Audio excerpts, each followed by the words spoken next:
7-ാം സങ്കീർത്തനം. നീതിക്ക് വേണ്ടിയുള്ള പ്രാർത്ഥന. എൻ്റെ ദൈവമായ കർത്താവേ, അങ്ങിൽ ഞാൻ അഭയം തേടുന്നു.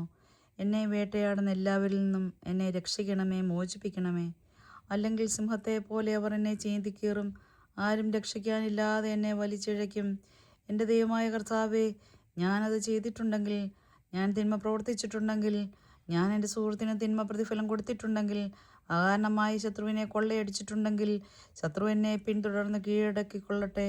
എൻ്റെ ജീവനെ നിലത്തിട്ട് ചവിട്ടി മെതിക്കട്ടെ, പ്രാണനെ പൂഴിയിൽ ആഴ്ത്തിക്കൊള്ളട്ടെ. കർത്താവെ, കോപത്തോടെ എഴുന്നേൽക്കണമേ.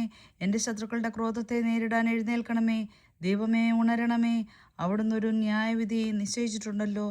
ജനതകൾ അങ്ങയുടെ ചുറ്റും സമ്മേളിക്കട്ടെ. അവർക്ക് മുകളിൽ ഉയർന്ന സിംഹാസനത്തിൽ അവിടുന്ന് ഉപവിഷ്ടനാകണമേ. കർത്താവ് ജനതകളെ വിധിക്കുന്നു.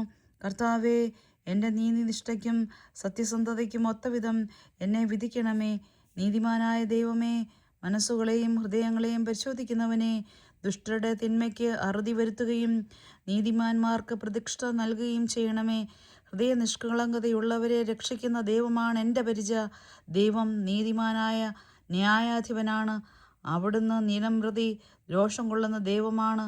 മനുഷ്യൻ മനസ്സു തിരിയുന്നില്ലെങ്കിൽ അവിടുന്ന് വാളിന് മൂർച്ച കൂട്ടും. അവിടുന്ന് വില്ലുകുലച്ച് ഒരുങ്ങിയിരിക്കുന്നു.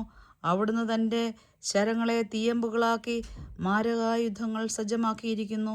ഇതാ, ദുഷ്ടൻ തിന്മയെ ഗർഭം ധരിക്കുന്നു, അധർമ്മത്തെ ഉദരത്തിൽ വഹിക്കുന്നു, വഞ്ചനയെ പ്രസവിക്കുന്നു.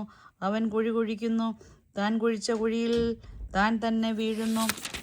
അവൻ്റെ ദുഷ്ടത അവൻ്റെ തലയിൽ തന്നെ പതിക്കുന്നു, അവൻ്റെ അക്രമം അവൻ്റെ നെറുകയിൽ തന്നെ തറയുന്നു. കർത്താവിൻ്റെ നീതിക്കൊത്ത് ഞാൻ അവിടുത്തേക്ക് നന്ദി പറയും.